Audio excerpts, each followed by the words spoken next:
अकोला में आयोजित कुरैशी समाज पर हो रहे अत्याचारों के खिलाफ आवाज बुलंद। इस कार्यक्रम का समापन एक बड़े और ऐतिहासिक ऐलान के साथ हुआ। जमीयतुल कुरैश बिरादरी अकोला ने मंच से घोषणा की कि 22 जुलाई से बिरादरी द्वारा किसी भी जानवर की खरीदी, बिक्री और उससे जुड़ा सारा कारोबार अनिश्चित काल के लिए पूरी तरह से बंद रहेगा। यह ऐलान बिरादरी के सदर आरिफ चौधरी ने मौलवी अब्दुल जब्बार मजहरी, उलमा और समाज के जिम्मेदारों की मौजूदगी में मंच से किया है। ये फैसला उन लगातार अत्याचारों, भेदभावों और उत्पीड़न की घटनाओं के विरोध में लिया गया है जिनका शिकार देश भर में कुरैशी समाज के लोग हो रहे हैं। वक्ताओं ने कहा कि आज का दिन इतिहास में दर्ज किया जाएगा। कुरैशी समाज ने देश की तरक्की में योगदान दिया, लेकिन अब हमें हमारे ही व्यवसाय से रोका जा रहा है। हमारी गाड़ियां छीनी जा रही है, भैंसों की वैध बिक्री में रुकावटें डाली जा रही है और हमारे लोगों को खुलेआम पीटा जा रहा है। ये सहन नहीं किया जाएगा।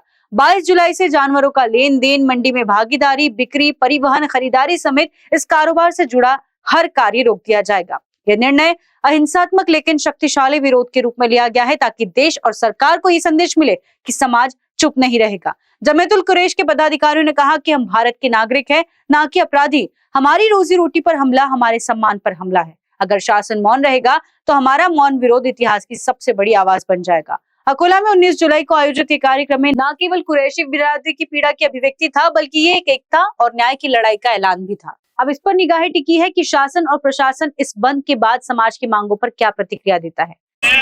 इस कारोबार के करने वालों पर शिकंजा कसा है और जिस तरीके से कुरैश बिरादरी के लोगों पर आए दिन मुख्तलिफ किस्म के मसाइल आ रहे हैं।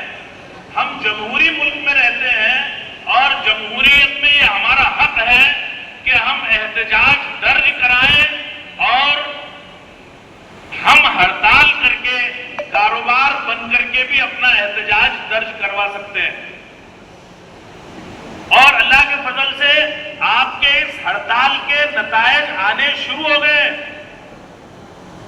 इस सूबे के मुख्तलिफ हिस्सों से गैर मुस्लिम्स ने अपने अपने जिले के कलेक्टर, डीएम, एसडीएम और हत्ता के चीफ मिनिस्टर तक मुहाजरात यानी मेमोरेंडम पेश किए हैं कि ये जिस तरीके से कुरैश बिरादरी कारोबार बंद कर रही है, खेती का जोड़ धंधा जिसको कहते हैं, खेत का जो एक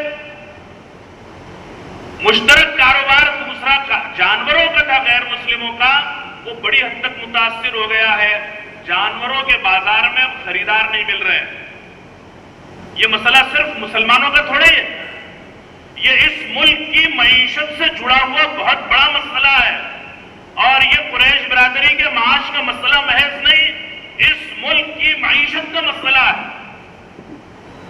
हम हड़ताल करेंगे तो हो सकता है कि हमारे भी कारोबार का मसला हो, लेकिन राहत इंदौरी ने कहा था कि लगेगी आग तो आएंगे घर कई इज्जत में, लगेगी आग तो आएंगे घर कई इज्जत में। यहां पे सिर्फ हमारा मकान थोड़ी है। हम बीफ बैन कर रहे हैं, हम हुकूमत से भी मुतालबा करेंगे कि ये जो बड़ी बड़ी गैर मुस्लिमों ने एक्सपोर्ट कंपनियां बीफ की शुरू कर रखी हैं, आखिर ये कैसे चल रही है। कुल मिलाकर अगर ये फैसला यहां किया जाता है तो मैं ऐसा समझता हूं, मेरी नाकिस राय बड़े जो तय करें, हम सब फिर साथ में हैं। कारा न्यूज़ के लिए अकोला से गुलाम मोहसिन की रिपोर्ट।